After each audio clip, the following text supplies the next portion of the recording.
Good morning, everyone. This is Randy with Snap Judgments. Um, I'm going to be going over some of the stories from the week this week with the combine. Elliot Wolf and Mike Vrabel both spoke to the media multiple times. So there was some stuff to come from there. There's been a lot of trade rumors, and we had day one of the combine workouts yesterday. So we'll talk about some of the stuff there. Getting right into it first, let's address some of these trade rumors. Max Crosby, the Raiders rather are looking for two firsts and a player for him. I think they're just setting the price too high intentionally. I don't think they have any intention of trading him. I'm not really going to entertain any more discussion about trading for Max Crosby just because I don't think it's going to be a thing. Um, AJ Brown, on the other hand, the price tag seems to be coming down. I've heard and seen talk of like a second and a fourth, a first and third, and getting a second back along with Brown. Um, I also saw somewhere that there were some concerns about his knee and kind of like longevity. So that might be driving the price down along with the situation with the team and so forth. So um, I have a bit more interest in Brown than I used to because if it's not going to cost a premium asset like a first round pick or multiple first round picks or whatever people were talking about a few weeks ago, um, then that could be something that I could be interested in. Something like a second, a fourth. That's not too much for a 28, about to be 29-year-old wide receiver one. So that's a trade I'm interested in. Also, Brian Thomas Jr. from the Jaguars. There's a lot of trade talk heating up around him. Um, it was reported by someone out there that Pittsburgh has been in trade talks for BTJ. And look, the Patriots should be in trade talks for this kid. He's 24 years old, 6'3", ran like a 4.340, outrageous physical skills, had 1,200 yards in his rookie year. He had a down year last year. He didn't seem to fit right in the Liam Cohen offense. So he's definitely a guy that we should be looking to buy low on. He would be an ideal target to pair with Drake May for the foreseeable future. He could come here and contribute at a Pro Bowl, All Pro type level for the next 6-7 years easily. Um, so he's definitely somebody I'm interested in. If he costs, a first and a third, or a first and whatever, like a downgrade, like a fourth, and they give us back a fifth, or something like that, or maybe he costs a first and a fourth, and we give them like a Kayshon Boutte or something as well. Um, that's something that would definitely interest me. An upgrade, a definite upgrade at receiver, someone who's already proven themselves in the NFL to be able to be successful, to be able to get that downfield separation, and to be able to be that deep threat in the NFL. Brian Thomas Jr. would be the top of my trade market right now if I were the Patriots. In other NFL news, and it's like Patriots adjacent because the Jets made a player for player trade with Tennessee. They shipped off Jermaine Johnson, who's going to be looking to get paid, I think. And they acquired Tavondre Sweat, who's a very talented young defensive lineman. Certainly fills a hole there. And I think that Robert Saleh is looking to kind of like build his scheme, get players he has experience with. Obviously, he has experience with Jermaine Johnson. So the trade makes sense from both sides. Doesn't really directly affect the Patriots, but again, kind of Patriots adjacent and, other NFL news. So worth touching on. Look, Elliot Wolf and Mike Vrabel made the media rounds. They both hit the press conference podium. They both talked to local reporters. Elliot Wolf added in an appearance on the Todd McShay show. So there's really a lot of material for like local reporters to go over. Um, and they have been doing that all week. A couple of the major things that I thought were important that they talked about is both Elliot Wolf and Mike Vrabel mentioned by name, unprompted, Kyle Williams. They talked about how excited they were about his development and so forth. Kyle Williams had a underwhelming rookie year, I guess, by a lot of measurements. He made just 10 catches. 3 of them were touchdowns, so that's an excellent touchdown to catch percentage. And they were for 220 yards total, 22 yards average. So that, again, an excellent average per catch, but just the 10 catches is very low volume. I'm curious. They also seemed non-committal about bringing back Diggs. They certainly, they were very clear about other players under contract. They were asked about Harold Landry, for instance. Yes, they're definitely bringing him back. They were asked about, there's another player under contract they were asked about. Why can't I remember off the top of my head?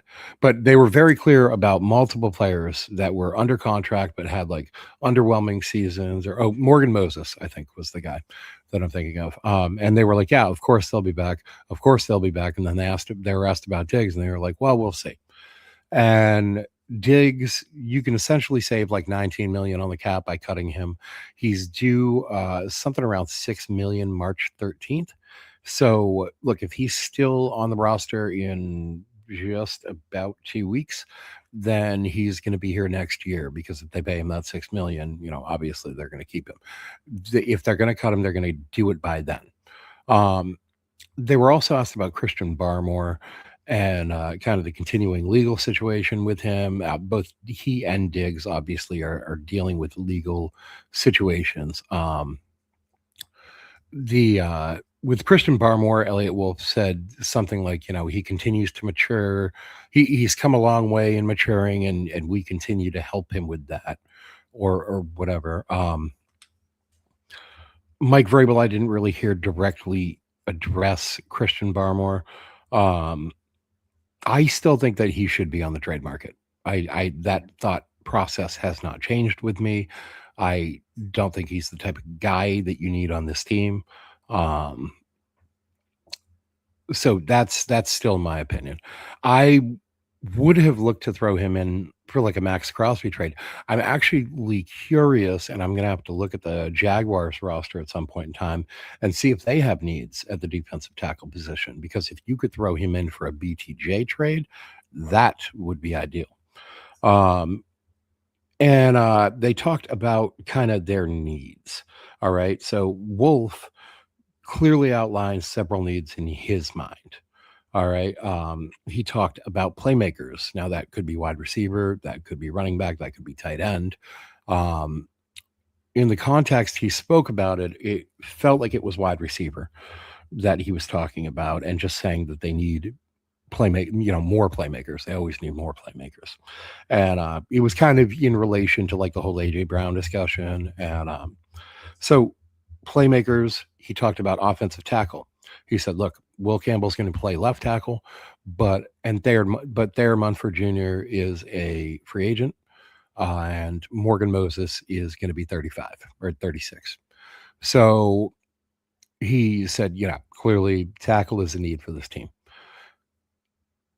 Number one, he did not mention Marcus Bryant, which is interesting to me. So, and I know that I've heard that they still feel like Marcus Bryant is a ways off. So I guess that's makes sense, but it's just interesting to me that you wouldn't even list him when you're talking about Thayer Munford Jr. being a free agent, but you're not mentioning the guy you picked in the 7th round last year. Granted, he was a 7th round pick, but I thought he looked all right when he got time playing in the preseason, and there had been kind of reports that they were hopeful about him. So I thought it was noteworthy that they didn't mention him at all. They did say they have needs at offensive tackle. So that's something that I would look for them to address probably in the draft. Again, I have had drafts where I've drafted offensive tackle in the 1st round for them, mock drafts, and I've had mock drafts where I drafted in like the 4th, 5th round. In the 1st round, you're looking at potentially guys like Monroe Freeling, who has gone in mock drafts anywhere from 6th overall by me to and by others too, actually. But to early 2nd round. So he could be available for us at 31. Honestly, at 31, it's obviously very difficult to project who's going to be available, what 30 picks are going to be taken before. And then I've talked about a guy like Emil Wagner, um, who is the right tackle from Notre Dame. He was solid this year. Had good moments, had bad moments. A little light. He's been gaining weight. He's up to, I think, about 305 at this point in time. We'll find out Sunday when he weighs in with the offensive lineman. And then Wolf also talked about edge, and he talked about a linebacker upgrade. So obviously they need an edge rusher. He talked specifically about what they look for in an edge rusher too, which was kind of interesting. And as you can see, Evan Lazar outlined here in his tweet from February 24th, pass rush, speed and violence, explosiveness, first step quickness, the ability to win in multiple ways. You can't just be a run around the hoop guy at this level. There's some guys in college that are able to be successful that way, but you need different things in your toolbox. I think the guys that can rush with power are maybe more of a premium. The guys that are athletic and can rush with power. Everyone's looking for pass rushers in this league. So he is correct, obviously. And I remember last summer hearing Mike Smith, who's the edge rush position coach for the Patriots, talk specifically about rushing with power. So that's something that we're going to be looking at when we are kind of like filtering in to our draft board when we look at these players. And then the linebacker upgrade, which is interesting because Jack Gibbons is a free agent. I do think he'll be brought back on a smaller contract, but I've also talked about how I don't want him on the field for a lot of defensive snaps. I think Christian Ellis made some gains this year, but I think in an ideal world, you have at least a third linebacker that's as good as Ellis or Spillane. It's not such a drop off when those guys aren't on the field or aren't available, as we saw this year with Spillane. So the linebacker upgrade is something to keep an eye on, both in the draft as a very deep linebacker class and in free agency. There's been some talk about interest in Devin Lloyd, who Jacksonville Jaguar linebacker, really had a breakout season this year, several interceptions. He did suffer an injury and miss a few games at one point in time. Came back strong. I think he might have been an all-pro selection this year. But just a very good pick. Very good player, rather. And then one thing to throw out there also that Vrabel talked about, rather, is he said, it's hard to find a wide receiver in the free agency market. You have to draft those guys. He did not say you have to draft or trade for those guys. He said you have to draft those guys. And I think this is an important point that a lot of people have been missing out on, is that everybody keeps saying, go trade for A.J. Brown or whatever. But you forget Mike Vrabel drafted and developed A.J. Brown. A.J. Brown was a second-round pick that Tennessee made. And Vrabel helped turn him into the all-pro caliber wide receiver that he is. A.J. Brown himself talked about it when he was on the Dudes on Dudes podcast with Gronk and Edelman. He talked specifically about how Mike Vrabel drove him and helped bring out the best in him. So, I don't think that Vrabel necessarily thinks, hey, I have to go find an established, star wide receiver. I think that he knows that he can develop those guys, and you don't have to use a top 5 pick for those guys. I mean, you can look around the league and see a ton of examples. Both the guys in LA, Devontae Adams and Puka Nacua, were later round picks. DK Metcalf in Pittsburgh, second round pick. AJ Brown, second round pick. You don't have to look far to find examples of guys that were not drafted, top 3 or top 5 or whatever, and yet they became studs and stars in this league. Justin Jefferson's another example. He went with the 22nd overall pick, still in the first round, but 22 overall. This is not a top 3 to 5 pick. So, you can draft those guys. You can find those guys in the draft. They're not all gonna be home runs, right? We saw in Tennessee later on, after they traded AJ Brown, they drafted Treylon Burks, and that didn't work out, primarily due to injury and health. Um, but that didn't work out. They're not all gonna be home runs, but it can be done, and it's not like a rarity. This happens pretty regularly. So he said specifically, you need to draft wide receivers. That's something that I would be looking at hard for the Patriots, whether it's in round one, round two, somewhere in that first 2 days, they're going to take a wide receiver, and it's not going to be a guy who matches the body type of the guy they took last year in Kyle Williams. It's 5'11 Z type receiver. That's what Kyle Williams is. That's the role he's going to step into. I think after hearing their talks this past week, it wouldn't surprise me if Diggs was going to ultimately be cut or traded, even potentially, maybe, I don't know. But not on this roster next season. And if Kyle Williams was asked to step into that role, that would not surprise me.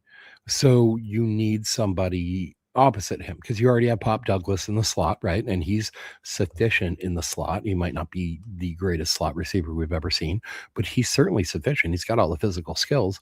So you need an X receiver opposite Kyle Williams. And they've talked about how excited they are about Kyle Williams. They did not bring up any other receiver by name specifically on their own. I didn't hear Kayshon Boutte. Okay, I didn't hear, look, Mac Hollins is past 30. Steph Diggs is 32 and all kinds of issues in court and so forth. They talked about how great a leader he was, but you needed that great leadership year one. You needed that system buy-in year one from guys like Steph, from guys like Mac. On the defensive side of the ball, we talked about Jack Gibbons. That's a guy you needed that buy-in. You needed that leadership. You needed that permeated throughout the roster and throughout the building in year one. But now you've got that. You've got several guys, everybody on the roster with a year of experience in the Vrabel system, right? So you may not need that strong of leadership from one individual. Maybe you're hoping somebody else steps into that void, in fact. So it wouldn't surprise me if Steph Diggs wasn't on this roster next year, if Kyle Williams was asked to take up that role, and if they went out and found themselves an X receiver in a draft full of that style of receiver, right? We should see several of those types of guys available in our range, whether it's Denzel Boston, if we're lucky enough and he drops, or potentially we trade up to get him, which I've had happen in several mock drafts I've done. You trade up from 31 to about 21. The Chargers, I believe, have like 5 picks. They could use some depth. We have 11 picks. They make a good trade candidate. You trade up there, grab Denzel Boston at about, I think they're at 21. Or Malachi Fields in the second round could potentially be an option. Jacoby Lane in the second or third round could potentially be an option. These are guys we've talked about here on this channel. Malachi Fields, not great top end speed, really, or just kind of not known for his speed, although he did track good GPS tracking speed at the Senior Bowl. So I'm interested to see what his 40 time is going to be tomorrow. But he's a great contested catch guy, great red zone target, big body, like 6'4", 220, rocked up, jacked up guy that can move people in the run game from the wide receiver position, which is something we definitely value. A player like that we can move around the offensive formation helps us give multiple looks to the defense. So a player like Malachi Fields would make a lot of sense. Ted Hurst is a name you're going to hear. I don't love it. I'm not going to lie. I've known about Ted Hurst since before the Senior Bowl, because he was known about in draft circles. He's a kid out of Georgia State. He's like 6'3", about 205-ish. So he's a little skinny. He's not particularly strong at getting off the line, off of press coverage, and he's not super fast either. And so he's got good contested catch numbers. He's got good production at Georgia State against far inferior competition to what he would see in the NFL or what he would even see if he had played a year in the SEC. So it's kind of a word of caution with Ted Hurst. People have gotten very, very excited about him, but I don't see using a second round pick or a first round pick, certainly, on a guy that has only produced at that level. Um, I'm reminded of how excited I was about Eric Rivers at the beginning of this season. He had been a record breaker at FIU. He was an incredibly impressive wide receiver. He's the best athlete on the field in every game that I watched of his tape at FIU. But when he got to the next level this year, he went to I'm drawing a blank. Not Georgia. Why am I drawing a blank here? Anyway, he went to Georgia Tech this year and played with Haynes King. Now, not a great passing system. Haynes King ran it practically as much as he threw it this year, but still we saw his numbers dip significantly against stiffer competition. And it's a double jump at least from Georgia State up to the NFL. It's going to be a very rocky transition for a guy like Ted Hurst. And I would much rather somebody who I think could produce immediately, at least be a part of the passing game immediately. I think there's going to be a lot of adjustment for Ted Hurst at the NFL level. And I just don't know if I would be interested in any part of that. The one big red flag on Malachi Fields also is he has very small hands. We're going to see an official measurement from the combine, but they're under 9 inches, which is just very small for a guy that's 6'4". You would expect bigger hands.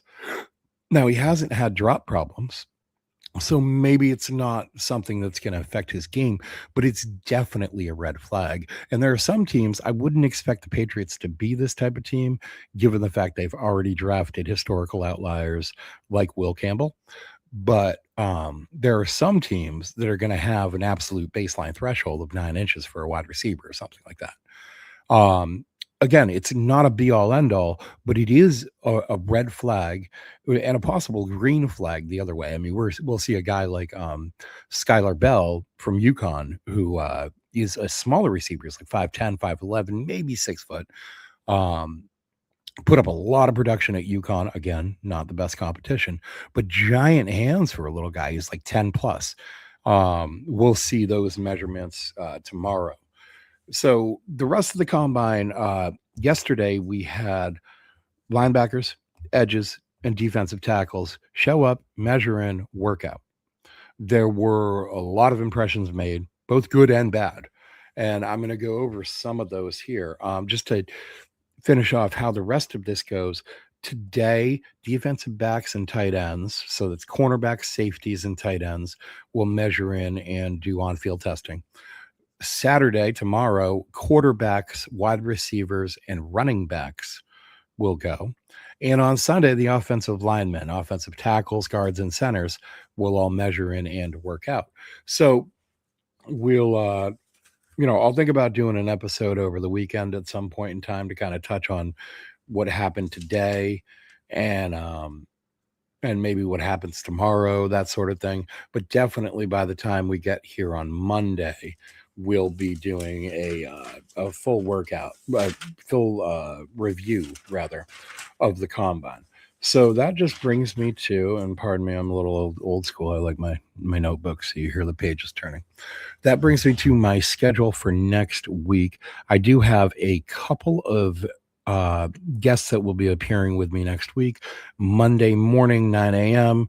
Anthony Russo. He's a Jets-based podcaster or whatever for Draft Professors. He's been on the channel before. He'll be joining me at 9 a.m. for that combine review. And then Wednesday, another podcaster that I've done work with in the past, Teej, T-E-E-J, he will be joining me live at 9 a.m. And then Friday, I will be doing a pre-recorded episode with a podcaster that I am acquainted with named Newt. Now he's a Green Bay guy. He works for Cheesehead TV. Uh, Kind of like an offensive line and defensive line scouting specialist. Good guy, has a lot of good takes, smart, NFL draft analyst or NFL football analyst, whatever it might be. So anyway, that's the schedule for next week. Tuesday and Thursday are still open. I'm actually talking to a couple different people about potentially filling those slots. We'll see what goes on. But yeah, that's the schedule for next week. So going down these weigh-ins, look, basically here are the baselines or thresholds that I'm looking with, that I'm applying here. Okay. And I'd like to see at least a 33-inch arm and at least a 10-inch hand. Now, I'd really like a hand grip strength measurement, but that is not a thing. Give me 1 second. I will be right back. I gotta go. Okay, apparently it's too late. My cat's eating something, but it's gone now. So what I did was I put together a list of these edge rushers here. Now that's with the edge rush position specifically. On the interior of the defensive line, the arm length is not as big a deal. I do want to see some big old mitts on a guy, okay? I want to see you have that tool to be able to win down there. Guys with small hands, it's a red flag for me. But so I put together a list of these edge rushers that came in with a double green flag. Okay. So 33-inch plus arms and 10-inch plus hands. I like that. That's a good sign for me. It's not everything, right? You've got to pair this together with number one, good tape. And then number two, a good workout doesn't hurt. Right. So we'll talk about the guys who put it all together, but let's just run down a list of the edge rushers who I think had the double green flag. Now, number one, David Bailey. He's a guy, we're not going to really have a shot at him. He's going to go top 5 to 10. But he came in 6'4", 251, 33 and 3/4 inch arms, 10 and 1/4 inch hands. That's the package right there. That's the frame that you want for an NFL pass rusher. Vincent Anthony Jr., he's out of Duke. He's going to be a later round projection, 6'6", 258, 34 and an 1/8 inch arms with 10-inch hands. Again, that's the exact frame you want. Big, long, big hands. Now, you want them to be explosive and quick, and Vincent Anthony did not test that way. We'll talk about that in a minute. A guy that I am really excited about for the Patriots, I think he could be a round 2 target for us, maybe around 3 if we're lucky and he falls that far. Deni Dennis Sutton out of Pennsylvania. Now, this is a guy, he was a first-round projection preseason, but Pennsylvania's season really, really had issues. He got the coach fired. The quarterback got injured. Everybody just had a down year. Just like everybody's give a shit meter was just out. And once James Franklin got fired, it just felt like it wasn't like one of those rejuvenating, like, all right, now we're going to be better now moments. It was like, oh, well, our season's, screwed. So who cares sort of moment. I don't love that. I don't love getting players off teams like that. But you give me a guy who's still fought through that sort of thing and I'm interested, Dennis Sutton came in at 6'6", 256 yesterday, 33 and a half inch arms, 10 and 1/8 inch hands. That's a good buildup for a pass rusher. He also worked out really well. So we can pair those numbers together later, but there were only 2 players that I had starred with double green flag physically in terms of your measurements and a plus workout. So we're going to talk about those 2 players. We've already mentioned them. All right. David Bailey and Deni Dennis Sutton. Those are the only 2 guys that I had double green flags physically. And then also they had a good workout. Now, several of these guys did not work out. So several of these double green physical flags didn't work out. So we're going to have to keep an eye on their pro day, find out what their measurements are athletically, and we're going to have to keep a special eye on their tape. So we'll go through some of these guys. Keldrick Falk, he's an interesting prospect here. Okay, he came in at 6'6", 276. It's about 10 pounds down from where he was at college. He was listed at 285, and he looked like he played at 285. Nobody really had any issues with that. Denied Dennis Sutton right there. That's that Penn State edge rusher that we talked about just a moment ago. Yeah, Keldrick Falk came in about 10 pounds lighter than he played at. Measured with 34 and 3/8 inch arms, great length for the edge. And 9 and 7/8 inch hands. I put him on the list because that's pretty close. Okay, that's very, very close. He's a talented prospect. This kid's the youngest kid in the draft. He's 20 years old. He's not going to turn 21 until I believe September 7th this year. So youngest kid in the draft, huge upside. And I saw his interview at the press conference table at the combine, and he just seemed really level-headed. They talked about, where do you want to go in the draft? And a lot of guys will be like, oh, I want to go first. I want to go top 5. I want to go as high as I can, whatever it is. Keldrick Falk said, look, I just want to go to the right system where I can excel. And that is the right attitude. Okay. Now, I don't think we're going to have a chance at him for the Patriots. And even if we did, I question his fit here at 275 to 285. We just don't really have any guys like that on the roster. So I'm not sure where he would fit if he did fall to us. But I love the attitude and I love the measurables. The workout wasn't a thing that happened. He didn't run. I don't remember if he did jump or anything, but I know he didn't run. So we're going to have to keep an eye on his pro day, on the Auburn pro day, see how that goes.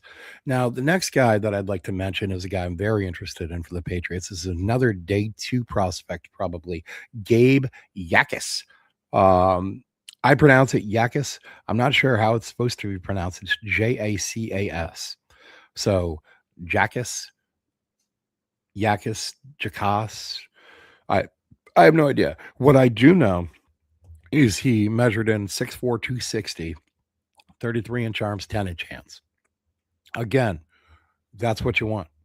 That's when you go on Madden and you create a player and you're like, I want to make an edge rusher, but I want to make him like reasonably sized. You don't want to make like this circus character. That's what you would drop. Okay. 33. Look, the arms could be a little longer, I guess, whatever, but 33 is fine. Like 33 is the baseline that I have. The 10-inch hands. Look, he didn't work out. We've got to keep an eye on the Illinois Pro Day. I'll figure out the dates on all these pro days too, and keep a close eye on them. But interesting prospect. Joshua Josephs is another guy, 6'3", 242, 34 and a quarter inch arms, 10-inch hands. Very, very green flags for Joshua Josephs. Now, he's a little small. 242 is very light for the edge rusher position. That said, the guys we currently have, Harold Landry and Caleb Von Chase, on, are listed in the 250s, but they probably play in the high 240s. So not that much undersized from what we already have. What I'm curious about is he didn't work out. And I would have expected him to work out. I thought this was the sort of event, the sort of environment that Joshua Josephs could really set himself apart from the day 2 group, tier, bucket, whatever it is that his name is in. And I don't even know that it's a day 2 bucket. I think it's more of a day 3 bucket. I think it's more of a round 4, round 5 type bucket. Now, he was compared on the football field a little bit to former teammate James Pierce Jr., who got drafted in the first round by the Falcons. Not quite as good, not quite as fast, not quite as quick. Maybe that's why he's not working out, because he doesn't want his numbers like right up next to James Pierce Jr., who, weird thing, by the way, when I'm researching prospects, I'm always looking for, red flags and character issues and stuff like that, along as well as their tape performance, their numbers, their whatever I can find. Joshua Josephs, there is a whole story about his jealousy of James Pierce Jr. and how he quietly hated him from backing him up and all this. It was very strange, very, very strange story. Um, he's kind of a strange cat, it seems to me. That's just my outside read. Okay. I don't know the kid, but he just seems like a strange cat to me. So I don't know how I feel about that. Joshua Josephs might kind of be. My interest in him has waned. Tennessee player. He's going to work out at the pro day. Keep an eye out for that. Next guy I'm going to mention is Nigel Kelly. Now, Nigel Kelly is an interesting um, prospect. He's out of UCF. Malachi Lawrence's teammate. I didn't put down Malachi Lawrence's measurements here for some reason, but I'll pull those up because he's another guy that I know is a double green flag.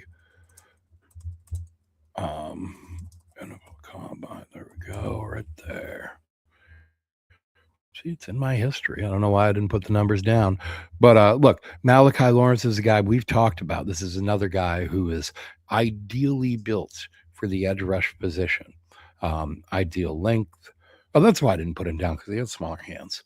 But listen, he came in at 6'4", 253 with 33 and 5/8 inch arms and 9 1/4 hands. Look, it's not like they're absurdly small. Okay, when you get under 9 inches, then I start looking at you funny.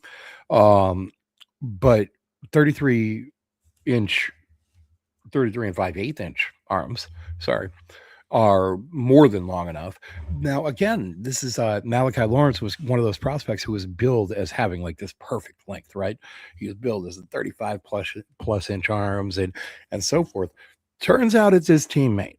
Nigel Kelly came in 6'5", 256 with 35 and an eighth inch arms and 10 and 3/8 inch hands. Massive, massive human being. Again, ideally built for the edge rush position. Now, the question is, did he pair that with a great workout? The answer is no, he did not. But again, we'll talk about that in a moment when we talk about the numbers. Another prospect that really interested me. Now, this is from the linebacker position, but we've talked about him in the past, was Eric Gentry, who measured into the Senior Bowl at an even 6'7", weighed 221. This guy's built like an NBA player already, right? With 35-inch arms and 10.5-inch hands. It's absurd how long this kid is. He's built like friggin' Gumby. Just the length. I mean, 6'7", 35-inch arms. He's built like a damn pass rusher, but bigger. But he plays off-ball linebacker. He's going to be a round 3 target. Super interested in him. Anyway, carrying down the edge position again. Back to over there. Anthony Lucas. Now, Nigel Kelly, day 3 prospect for sure. Okay, we'll talk about why in a minute when we talk about his athleticism scoring. But Anthony Lucas, USC defensive end, really caught my attention because he played at like 275, 280. I did not have him on my radar for the Patriots because I did not believe he was a scheme fit. However, turns out he weighed in at, well, he measured in at 6'5.5", 256. That is actually a perfect scheme fit. Now, I was surprised he didn't work out because when you cut down that much weight, man, you got to be working out for the 40, right? I guess he's not happy with where he's at.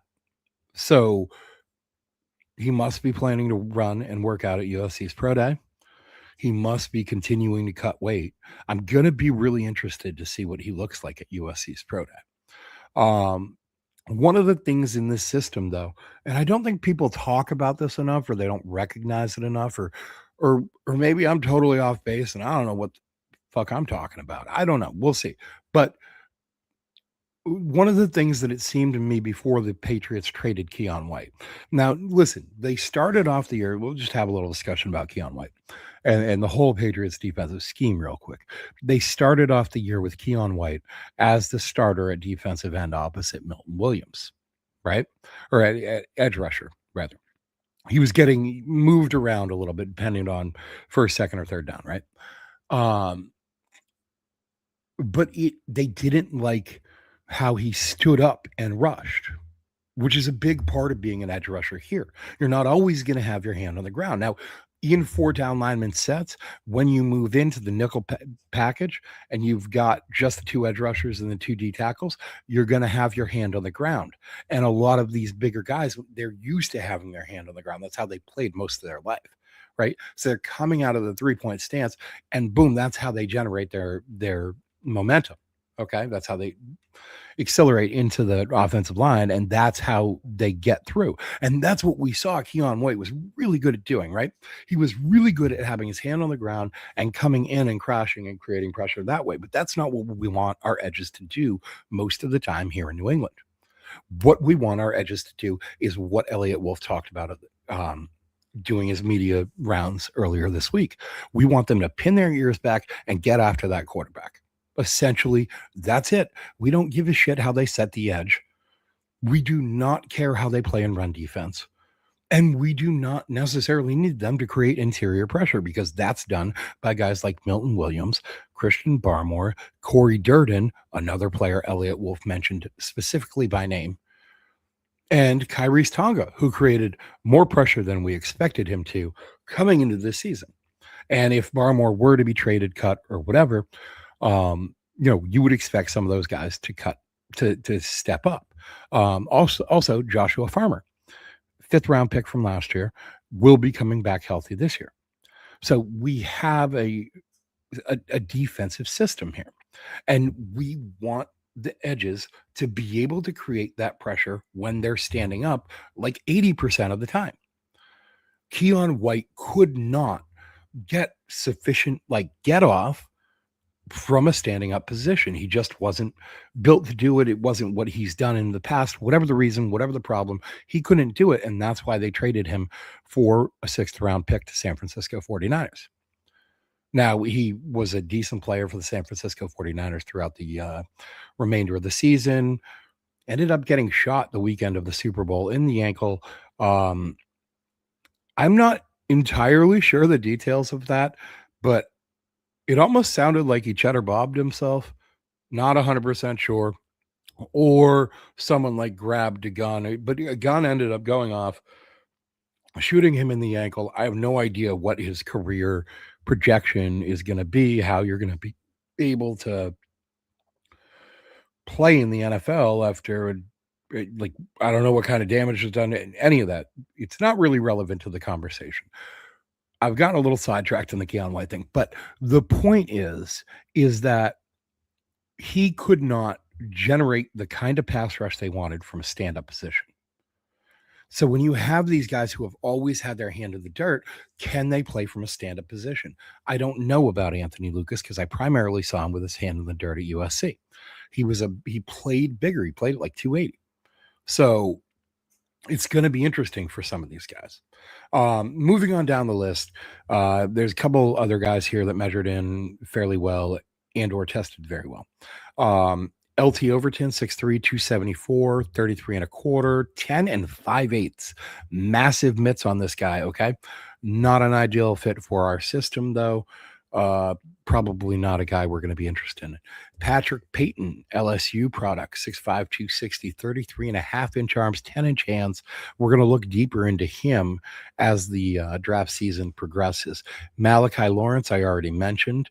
And there was a linebacker. Why didn't I write down his first name? Because it's not something that I could remember, but his last name is Obiazor. He had an excellent workout, 6'3", 229, 30 and 3/4 inch arms, 10 and a half inch hands. Again, he's the linebacker. Look, the big story coming out of the measurements yesterday was the fact that this is historically short class. Historically, they're just headlined by Ruben Bain, who's the defensive stud of this class, according to most things and has that little transformer sleeve thing going on his arm that looks kind of badass. I'm not gonna lie, I kind of dig it. Um, but headlined by him, he measured in 6'3", 270, 30 and 7/8 inch arms. That's under 31 inches. That is a massive, massive red flag, to the point that no player has ever been drafted in the top 50 with under 31-inch arms at the edge rush position, but also 270. So can you move him inside? I I don't know the answer to that question, but 270 is pretty friggin' small to be playing a 3 tech in the NFL. You've got to beef him up at least 15, 20 pounds if he's going to play 3 tech. And how is he going to play edge rusher? This guy, might need help zipping up his pants with arms like that. Okay. I'm not sure he can reach the zipper. So you're going to have a difficult time playing edge rusher in the NFL with that frame. And you're a little too small to move to defensive tackle. I don't know. This is potentially one of these tweener guys who tweener is like an insult, right? Because tweener can be used in multiple ways. You could either say a guy's a tweener like he can do multiple things, or a guy's a tweener like he doesn't have a role. And I'm a little bit worried that Ruben Bain might be the second kind of tweener, with arms way too short to rush the edge in the NFL. Like not even borderline, way too short. It's a real problem. And a body that's just not big enough to move to the interior in the NFL. It's going to be tricky seeing how he succeeds in the NFL. I'm certainly glad that the Patriots are not in a position where they're going to potentially have to draft this guy. But look, just to run down the names I'm not going to go through all their measurements, just the arm lengths. Caden Curry out of Ohio State, 30 and 1/8 inch arms. That's wildly short. It's such a historical outlier, like deep day 3 for Caden Curry, if he's drafted at all. Logan Fano, his brother Spencer Fano, is a top-rated offensive line prospect in this class. Logan Fano, on the other hand, is a not top-rated edge prospect in this class with his 31 and 3/8 inch arms. Cassius Howell, a lot of talk about first round for Cassius Howell. 30 and 1/4 inch arms. Again, there has never been an edge rush player drafted in the top 50 with under 31-inch arms. Now the league is constantly evolving. Players are getting smaller. Players are getting quicker. Maybe this is the first time, and maybe it's the first and the second time. I don't know, but it's hard to bet on historical outliers. It's hard to rely on them. Okay. And when you're talking about multiple guys with under 31-inch arms at the edge rush position, and that's never been drafted in the top 50 before in the NFL draft, that's a red flag to me. Okay. A lot of these guys, it's kind of, dude, I can't wait if we draft like Cassius Howell for the cartoons of just two T-Rexes battling it out in practice between him and Will Campbell. Okay. And I know they're going to come because I'm going to make them. It's going to be great. Look, moving right along, Romello Height, 32 and 1/4 inch arms, not a wild red flag, right? Like 32 to 33 is generally pretty fine for an edge rusher. You want them longer, but it's not disqualifying like the 30 and 1/4 inch for Cassius Howell is. But 239 pounds for Romello Height is definitely a little bit of a red flag. Okay, you've got to beef up a little bit to play edge in the NFL, especially if you're hoping to get drafted in the first 2 rounds. He's not going to be anything more than a DPR in this league. And when you're talking about a DPR, this is a guy who probably gets on the field just in passing situations, in 3rd and long, that sort of situation. You can't be on the field in the 1st and 2nd down when running is an option, because you're just going to run him over. So DPR, very limited downs on the field, which means limited value, which means you don't get drafted high. So Quintavious Hutchins out of Boston College, concerning. Very, very concerning. Okay, it's a shame because I like local kids. I thought he was going to be a good day 3 target, maybe that 4th or 6th round range, something in there. I think Quintavious Hutchins has moved to priority free agent at best probably UDFA after that initial wave gets signed. He measured at 6'3", 233, 32 and 5/8 inch arms, 9.5 inch hands. And listen, I'm gonna skip right on over here to the athletic winners and losers section because Quintavious Hutchins was, oh no, did I not write down his numbers? Well, I'm going to pull them up while we're talking. Quintavious Hutchins had a miserably bad day working out, okay? The 40-yard dash was awful, awful. He ran a 4.7, 4.73. Let's see. Where is he? Right here. Pulling up his prospect profile right now. He ran like a 4.73 with like a 1.74 10-yard split. That's terrible. You cannot be 233 pounds rushing off the edge and slow. It doesn't work in this league. Okay. And now this guy reminds me of, I said last night, he's the defensive version of this year's Xavier Restrepo, right? I was excited about Xavier Restrepo last year. He was a little smaller prospect out of Miami. He produced incredibly well at Miami, right? All-time record holder in receptions, yards, all that sort of stuff at Miami. Played a long career there, like 4 or 5 years. And yeah, I thought he was going to be an interesting sleeper prospect, like day 3. He went out there and he ran a 4.8, dropped off everyone's board, and ended up getting signed undrafted. Well, Quintavious Hutchins is going to have the same sort of experience, I think, with a 4.74 40-yard dash and a 1.73 10-yard split. That's just objectively terrible. Okay. His vertical leap was 37 inches. That is not that's not the athletic profile that you can have for a player of his size. All right. I mean, he's getting out fasted, outsped, outrun by guys that are way bigger than him.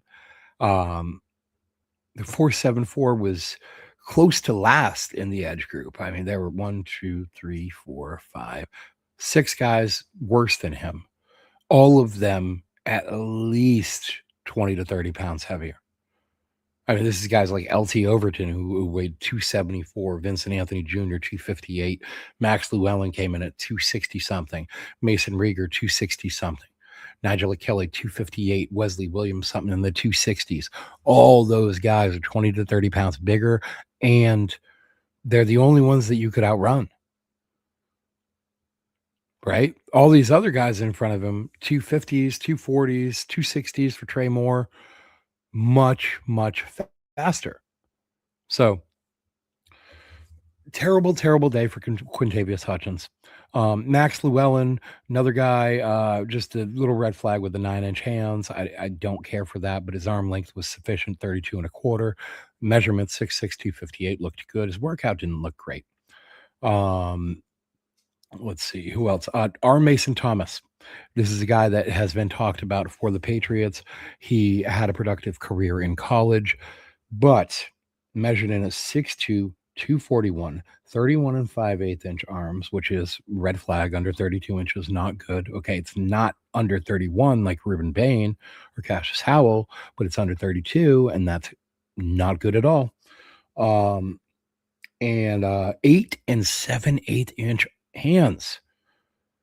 So baby hands, tiny little arms, and he's only 242.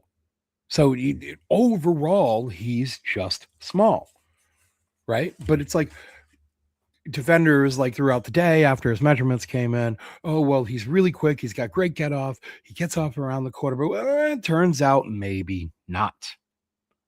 All right, let me pull up his numbers here. Where are they? Sorry, I write down everything, and then it's not a good organizing system, apparently. Why didn't I write them down? Where are they? R. Mason Thomas is poorly prepared today. Sorry, guys. All right, let's get out there and find out. Hold on, I'm just going to pull up his page real quick. Shouldn't be hard. I'm just going to go to the bottom of the linebackers. I'm sure I'll find his numbers there somewhere. Did they not even list them? He's terrible. All right, where is it? They list him with the edges. Oh, that's maybe what happened. They did a little bit of this weird crossover with the edge and linebackers, and they didn't really. Yep, here he is. Now they're calling him an edge. He worked out with the linebackers. They called him a linebacker. He had LB on his chest, but they're calling him an edge for this. All right.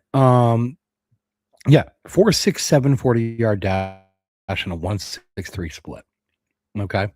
That's not elite get off. Okay. Elite get off for a guy of his size, you want 1.55, 1.56 split.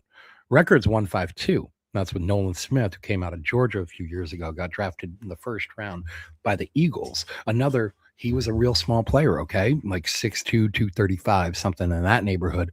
But he had the speed to match. He ran like a 4.4 or 4.3 or something with the 1.52 get off, with the 1.52, 1.51, 1.52 10-yard split. Okay, this is a full 10th of a second plus slower. R. Mason Thomas came in. He didn't outrun anybody, really. Okay. And they moved him to the edge group to move his number up a little bit, because in the linebacker group, he would have been dead last. Matter of fact, let me pull up the linebacker group real quick. I'll tell you what the slowest linebacker cutoff was 1.66. So if you had counted him in the linebacker group, he would have been ahead of only one other guy with his 1.63 get off. And that's a 1.66. That's terrible, terrible, terrible. The slowest linebacker 40 was 4.63. They went ahead and moved him over to defensive end. And where is it? RMT 4.67. So defensive end, he was listed in the middle of the pack. But if you counted him amongst the linebackers, who are the guys he worked out with, because these are the guys he's the same size as. These are the guys who is the same size profile. He was dead last in speed. All right, so that's not good for a guy who comes in small and then measures very, very short. It's not a good. It was not a good day for R. Mason Thomas. There should be no more talk of R. Mason Thomas being a first round draft pick. He cannot defend the run. He does not have the adequate speed or acceleration to rush the passer effectively in this league. And he doesn't have the size to play on all three downs. Size, length, any of it. None of it. Okay? Deep day 2 prospect for me. Like, I'm talking third round. I would even take him off my board entirely if I were a GM, to be honest. If you're small, short, and slow, see it. I have no use for you. Okay. Another guy I wanted to mention real quick that had red flag measurements and workout was Tim Keenan III. Now, he's out of Alabama, defensive tackle, came in at 6'1", 327, 30 and 1/2 inch hands, 8 and 5/8. 30 and 1/2 inch arms. Again, doesn't matter so much on the interior, the arm length. Still helps, but it doesn't matter so much. Not so much of a disqualifier. Like, when you have short arms, they'll push you in, especially if you have the body to match, right? 8 and 5/8 inch hands. That's tiny, tiny little baby hands. Again, okay, now he's just 6'1". It's not like he's big, tall, long, physical freak like a Caleb Banks or Daryl Jackson Jr., someone like that. But he's kind of the opposite. Like, he's 6'1", 330, small hands, short arms. He's kind of just a short, fat guy. And he ran like it too. Okay, he ran a 5'3", 140 with a 1.83 split. He had a 30-inch vertical and an 8.4 broad jump. Not good. Not good. In fact, very close to dead last. Kind of the opposite of not good. So this has been a bit of a polarizing prospect in the circles that I travel in or whatever, because I know people who have a round 3, round 4 grade on Tim Keenan III. And I know people who have him as a UDFA. And I got to tell you, I lean a little bit more towards the people who have him as a UDFA right now. Okay, I'm not a huge fan. Not a great workout. Um, Now, if we go down, let's go down and talk about some of the athletic winners and maybe a couple of the athletic red flags too. All right, because we already mentioned Tim Keenan the third, athletic red flag. Quintavious Hutchins, huge, huge fucking red flags. Off my board entirely. Goodbye. A couple guys who did have decent to good workouts. Actually, you know what? I'm going to lead off with my most questionable guy of this group, Arvel Reese. I know people love him.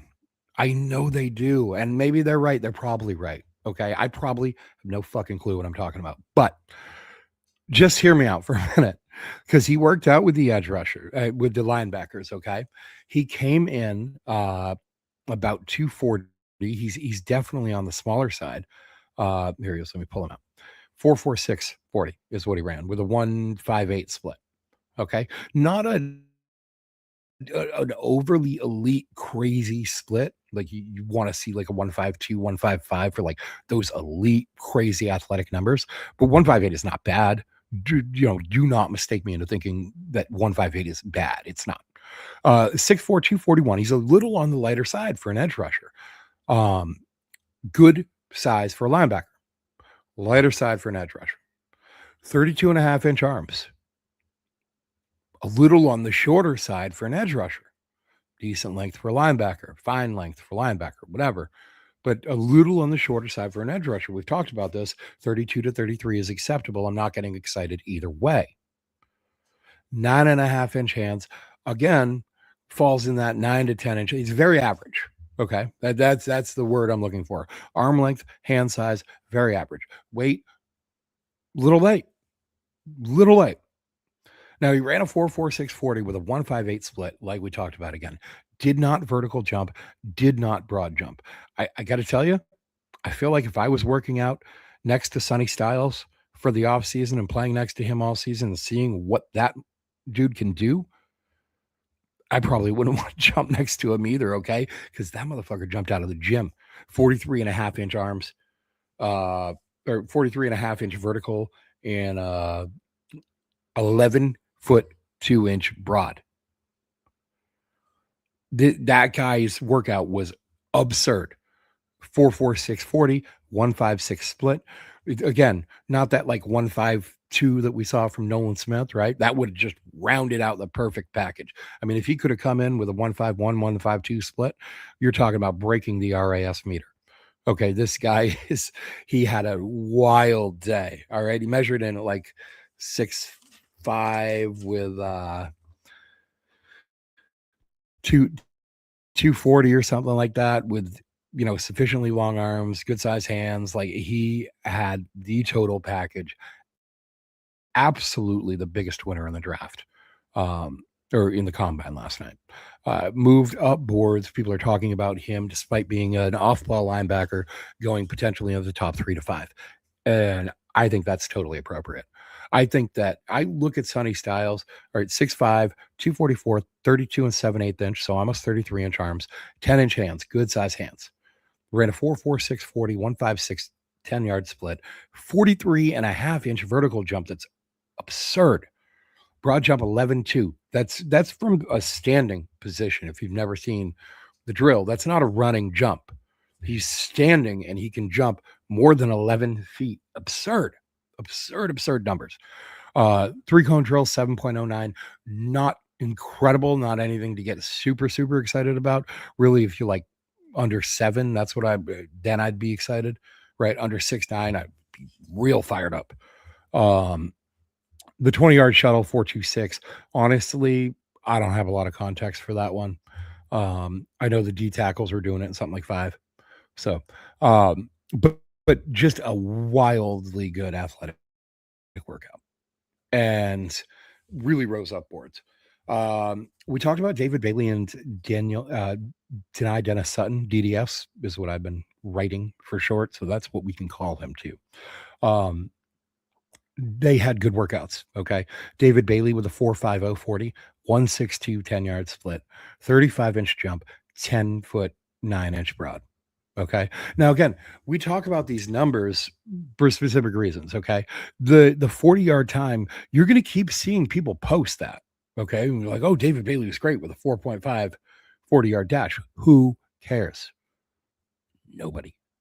Nobody cares about his 40-yard dash time. Not one person. Not for real. Not anybody that matters. Okay. Fans on Twitter, dudes on their couch. Like, they care about the 40-yard time. Oh, yeah, David Bailey got a 4.5. Woohoo. Doesn't matter. What does matter is that 1.62. That 10-yard split matters. The 35-inch vertical, that matters. 10.9 broad, that matters. Those sorts of things show explosiveness. Okay. Then you get into the drills, you see some of his movement and so forth. The real questions with David Bailey, obviously, are around his run defense. And you're going to see a little bit of stuff like that in the drills, just in terms of lateral movement, ability to set the edge, that sort of thing. But really, what you're talking about in terms of impactful on-field testing numbers are those explosiveness numbers. And that's the 10-yard split. That's the vertical more than anything with those two. And then the broad jump also.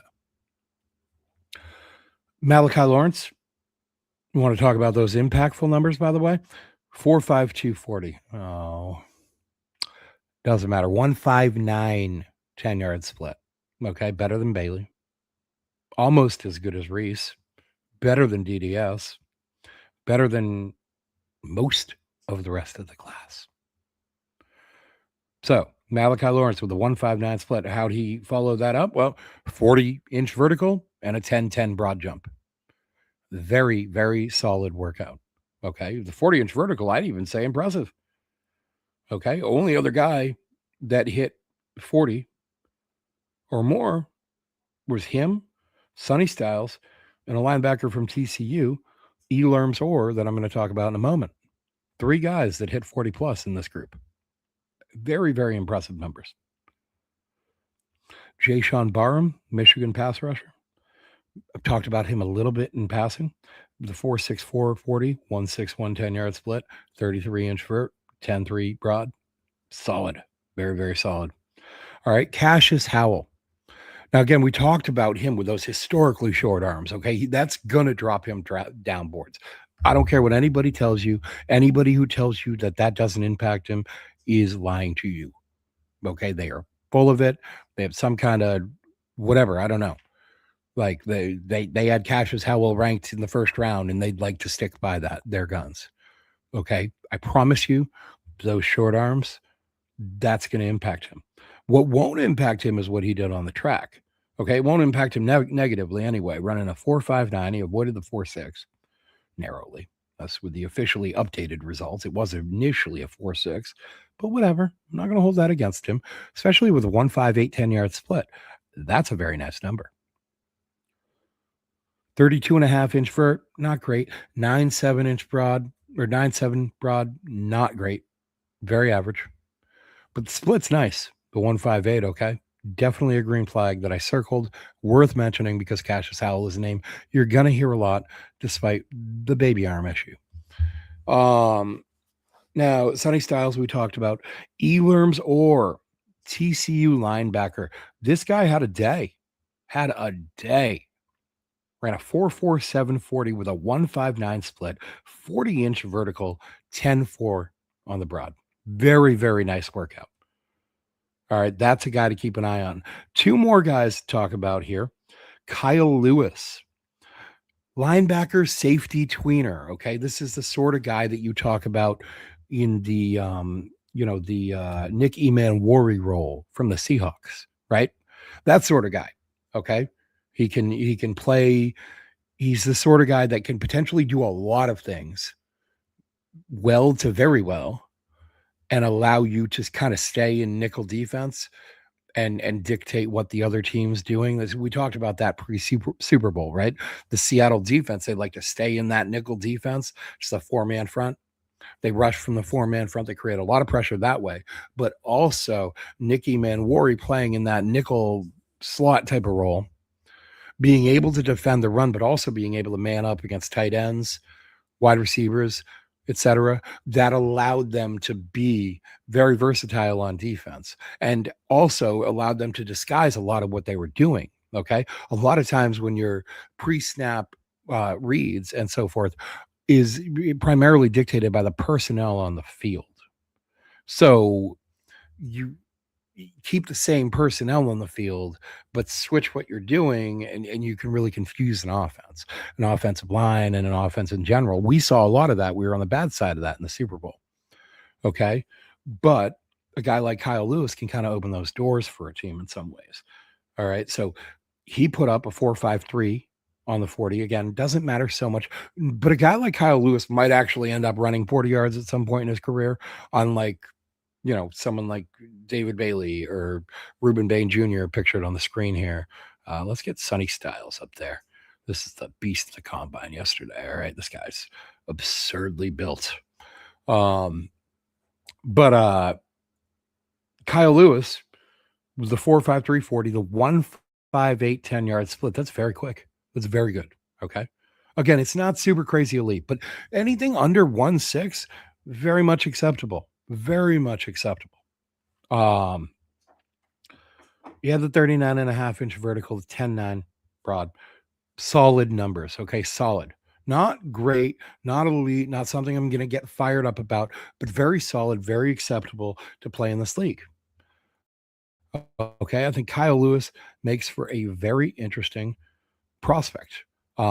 Just to give you the official measurements as they came in for him, too, because I didn't write them down in my handy dandy little notebook here.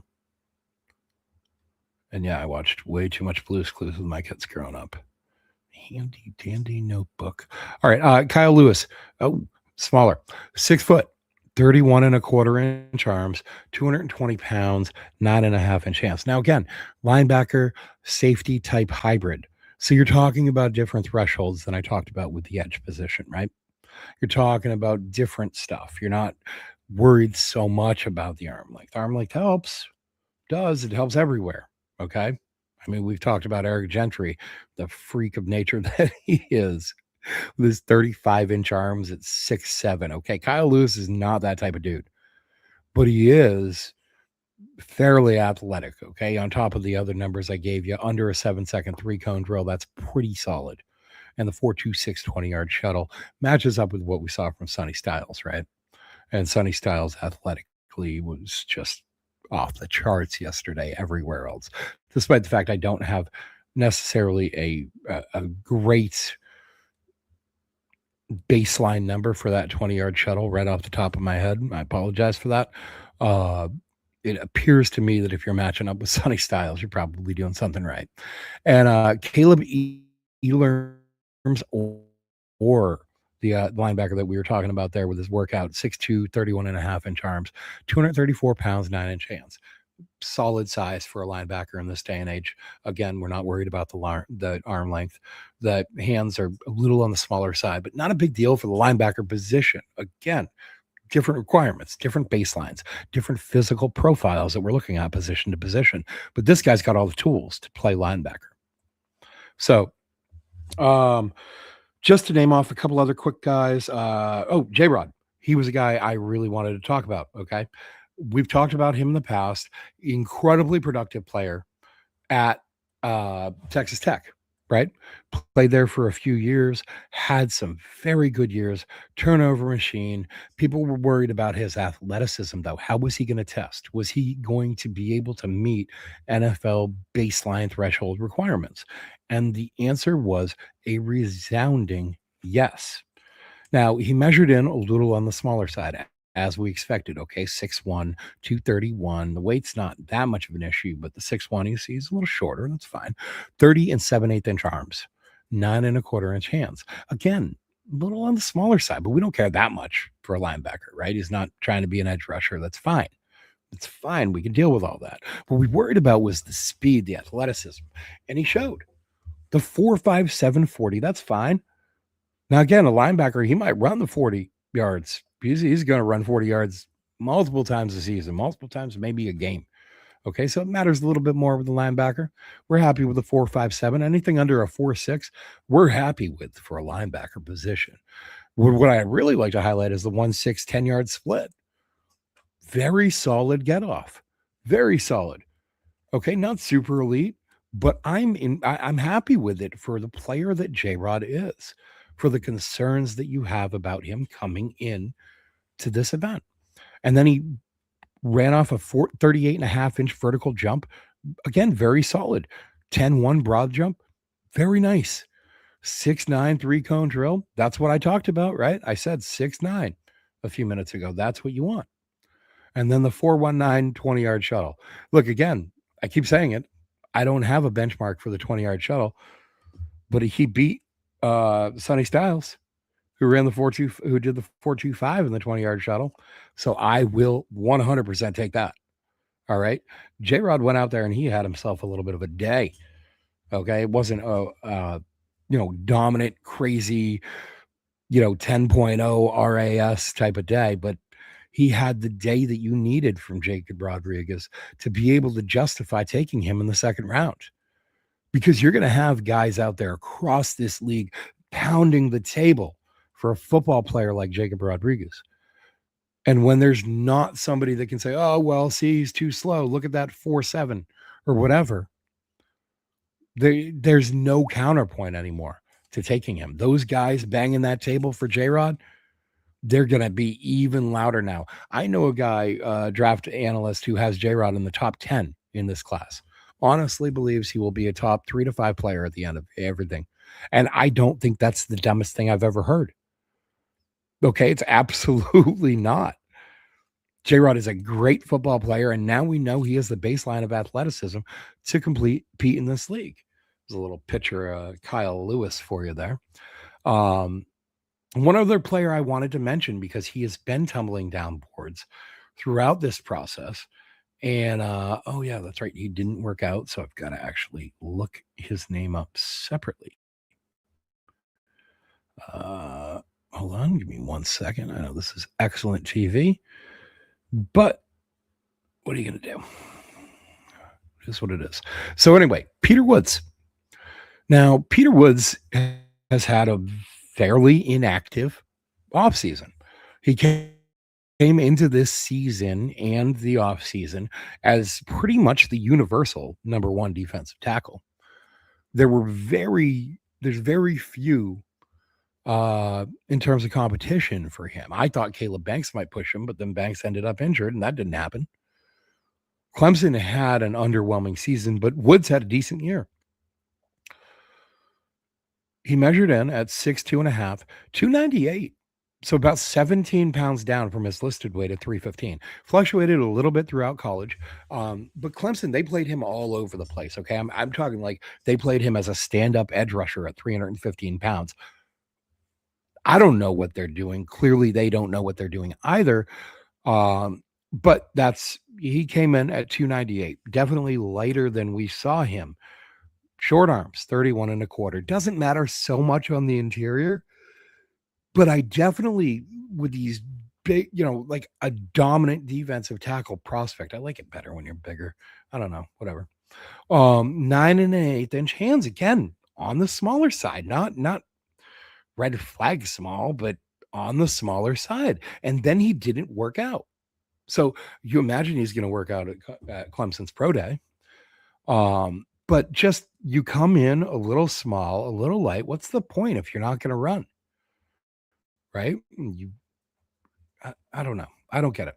But anyway, yeah, I think he should have worked out. I think he's lost ground in this process. I don't think this process has helped him at all. I think that Lee Hunter gained some ground at the Senior Bowl, but Lee Hunter was another guy who I thought was a loser yesterday. Not a loser, but he was definitely didn't have the day that he wanted. I thought he was a loser. It was a little rough. Okay. My apologies. Look, he measured in at 6'3.5", 318 pounds, 33.25 inch arms, 9.25 inch hands. None of those are red flags. None of those are particularly green flags either, but not a red. It's not bad. But then you get to the workout itself. Oh, 5.18 40-yard dash, 1.79 10-yard split, 21.5 inch vertical jump, and an 8 foot 4 inch broad jump. You wonder, like, let's put some context to that, right? Because we were talking about Sonny Styles, but Sonny Styles is 6'5", 240, right? Lee Hunter's 6'3", 320. So you have different expectations for him athletically, but amongst his group, he had the second worst 40, the fourth worst split, and tied for the worst broad jump and the worst vertical jump. An absolutely awful workout for Lee Hunter, which is, look, tape rules above all. I will say that again, tape above all. But you still have to have the baseline athleticism, right? I mean, we talked about that in the speed episode. It's a tool in your bag, and it's got to be a good enough tool to be able to use. So I have slightly more questions about Lee Hunter than I had coming out of the Super Bowl. I thought it was really disappointing because he had such a dominant, good Senior Bowl week that it just felt like, man, if he could follow it up with a good or at least a passable combine week, then we'd be talking about a guy who might be sneaking his way into the first round. But look, this guy's not sneaking his way anywhere. And if he was, it would be incredibly slowly. So I'm not as excited about Lee Hunter as I was 24 hours ago. But I'll give you 3 names that I am more excited about than I was 24 hours ago. The number 1 name is Zane Durant. Now, he's a penetrating inside, like 3-tech defensive tackle out of Penn State. Okay, Penn State, you might notice a lot of prospects in this draft. Seriously disappointing season. Probably not the last time I'm going to point that out, but it is what it is. Look, Zane Durant came in 6'1", 290, 31 7/8 inch arms. Again, kind of, if he were anywhere else, it would be a problem. Interior defensive line, not an issue. All right. You don't worry so much about that. The 10 5/8 inch hands, though, that I'm impressed by. I bet, man, we need a grip strength test at the combine. But 10 5/8 inch hands, big old mitts on that guy. Then he went out there and he was first in the 40 with a 4.75, first amongst defensive linemen. First with the 10-yard split with a 1.66. Fourth in the vertical jump with a 33.5 inch vertical. And fifth in the broad jump with a 9'4" broad jump. That's a very, very impressive workout. Now, he's on the smaller side for defensive tackles. So take that into account when you're talking about broad jumping and vertical jumping, because moving 290 pounds is very different than moving 320 or 330 pounds. I can promise you that. And I can tell you that. I've been both weights personally. So there we are. But, you got to take that all into account when you're talking about these numbers, right? But still, this is a guy who gets off, whose game is quick, speedy moves on the inside, getting off and getting in out after the quarterback, collapsing the pocket from the interior. Okay. If we end up looking to move on from Christian Barmore, we get a day 2 pick. This is definitely a guy who would be on my radar, even at 290. And I'm the guy who talks constantly about scheme fit and how we don't have anybody between 260 and 300 except Milton Williams, who 290. So I think Zane Durant could be a good fit here if we end up looking for a Christian Barmore replacement. All right. Had an excellent workout yesterday. Another guy that would fit that bill, Grayson Halton. Now, look, when you come in with a D tackle group and you're a little bit of an undersized D tackle and your game is built on speed and quickness anyway, this is the event you're going to look good at, right? So, take that into consideration. But he went out there, 4.8, 240, 1.7, 10-yard split, 36.5 inch vertical, which the vertical was the top amongst his group, I believe. Yes, it was, by 2.5 inches, too, over Albert Regis from Texas A&M, who had a 34 inch vert. Grayson Halton, 2.5 inches. He beat that by. Very, very nice work. 9'6" broad jump. All right. Now that left him tied for second in the event with Caleb Banks, just behind Albert Regis again. It's an athletic beast, apparently. The 3-cone drill, 8.09. Now, with the smaller, quicker players, we talked about 6.9. Honestly, Again, I don't really have a reference point for the 3 count for these guys. The 4.79 20-yard shuttle, it feels like under 5's a solid number for that. I don't know. I do know that those first 4 numbers indicate a pretty solid workout for Grayson Halton. Okay, another guy that if we end up moving on from Christian Barmore, you could see targeting in the 3rd, maybe 4th round. The last guy there amongst this group is DeMonte Capehart. Okay, now he measured in 6'5", 313. Kid's out of Clemson. Okay, he was a senior this year. Nearly 34 inch arms, 33 and 7/8 inch. 10 and 1/4 inch hands. In a normal class, he might have been the physical measurement freak. Okay, but normal class doesn't have Caleb Banks and Daryl Jackson Jr., who both measured in right around 6'5", 6'6", 330 with 11 inch hands and 35 inch arms. So there you go. But DeMonte Capehart, in a normal class, he might have been the biggest, longest guy there. And what did he do? He went out and ran a 4.85 with a 1.71 split. That's good speed and get off. Now, the speed doesn't matter. He's never going to run 40 yards. Not in this game. But that 1.71 split, I'm interested in that. You see the 33.5 inch vertical? That's a very nice number for a guy of his size, okay? It was good for 3rd in the event amongst his position group. And then he followed that up with just an 8.11 broad. It's not exciting. In fact, it's 3rd closest to last in the position group. All right, 7 inches behind Lee Hunter and Tim Keenan the 3rd, who tied for sucking the most at that event.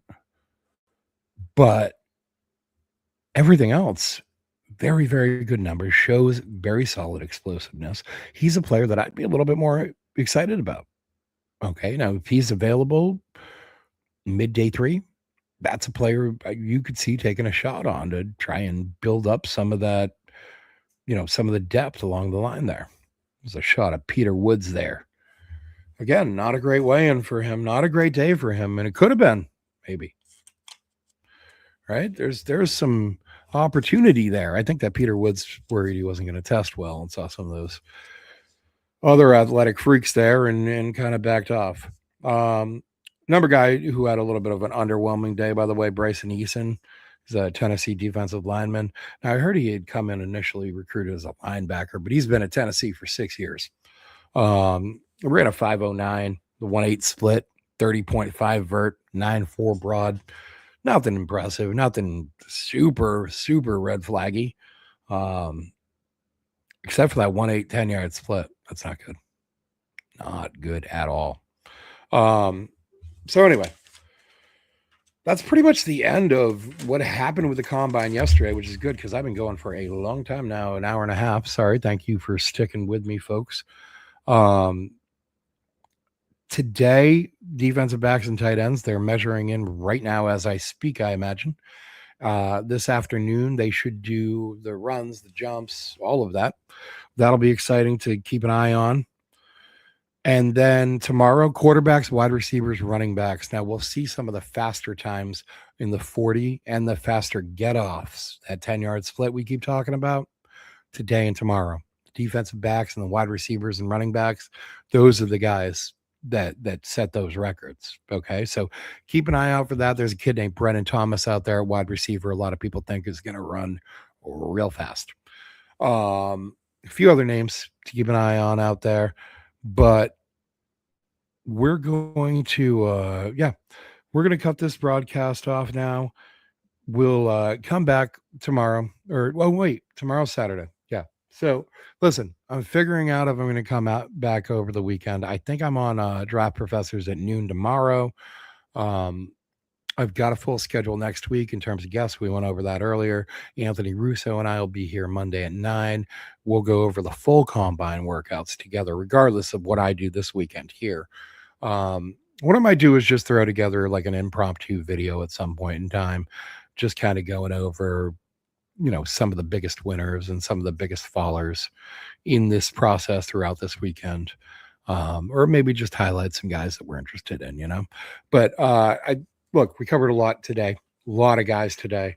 A couple of things I really would have you remember as we come away from this is as you hear names like Cassius Howell, Romello Heights, R. Mason Thomas.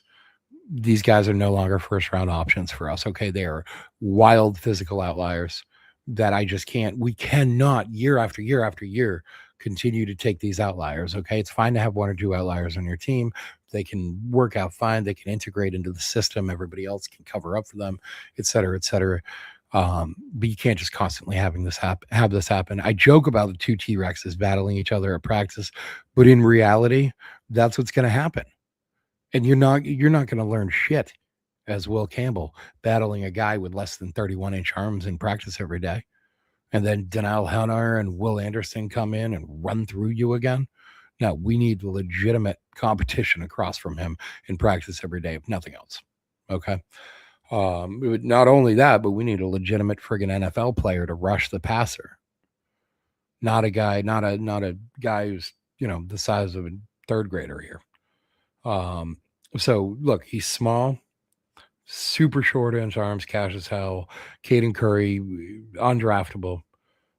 This edge class, look, in many ways it shrunk because, sorry, I'm taking a little longer than I thought, but I'm going to, one more second here. You're going to keep hearing these Patriots reporters talk about the edge class shrunk. That's because they are not draft guys. Okay. They're just learning these names in the past couple weeks.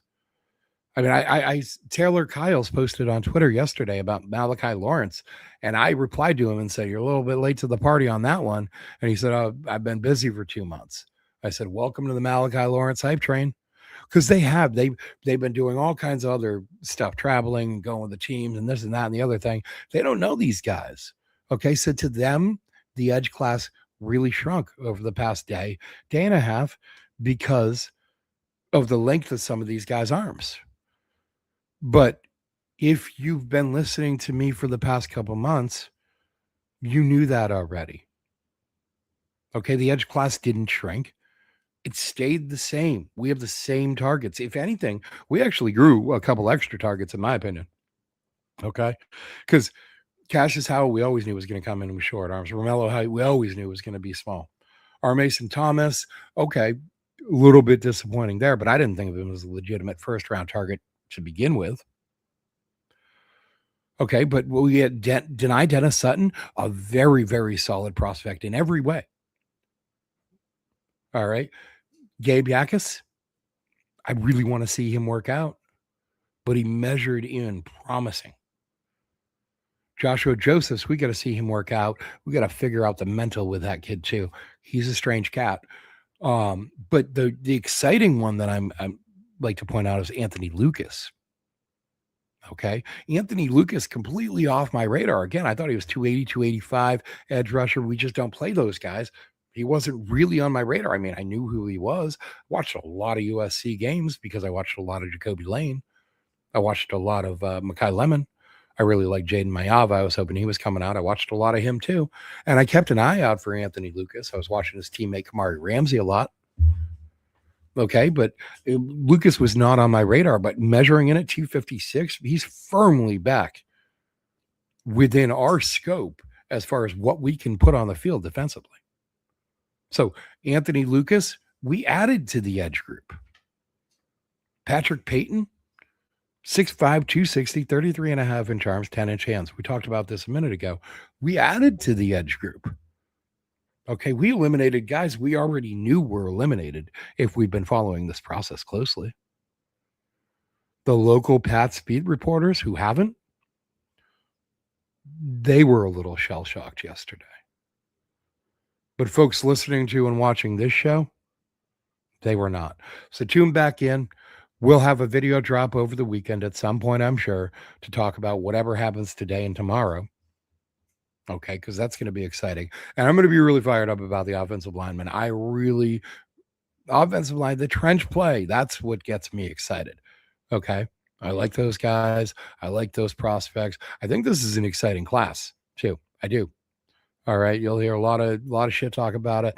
I think it's an interesting and exciting class. I think it's one of the deeper classes we've seen at center in years. A very, very solid class at guard. We do actually have those studs at the top with Ioane out of Penn State. with Emmanuel Pregnon out of Oregon, Jennings Dunker out of Iowa. Okay. We've got some premium prospects at the guard spot. Okay. They might not be Quentin Nelson going top 5, but they're very solid prospects. So listen, I will definitely come back with a video at some point in time over the weekend. We'll talk about what the D-backs and what the tight ends did today, because that'll be interesting and exciting. We're going to keep an eye out for some guys. Sam Roush is a name you should be keeping an eye out. Eli Stowers. There are a few tight ends that are interesting. We'll talk about the D-backs tomorrow. That's going to be exciting. They'll be very fast, very quick. And we'll come back. Anthony and I will be here live 9 a.m. Monday morning. We're going to do a full combine review, run down all the list of players that caught our eyes, list of players that will fit this scheme, that should fit the Patriots' draft needs and draft desires. All right. You're going to be fully prepared. You're not going to be playing catch up like all these Patriots beat reporters are. You folks, you're going to be fully prepared. All right. I'll be back Monday. I'll drop a video over the weekend. Have a great day. I really hope there's no more snow anywhere in the immediate future or distant future even. Okay. Be safe this weekend. Have a great weekend. Talk to you again soon.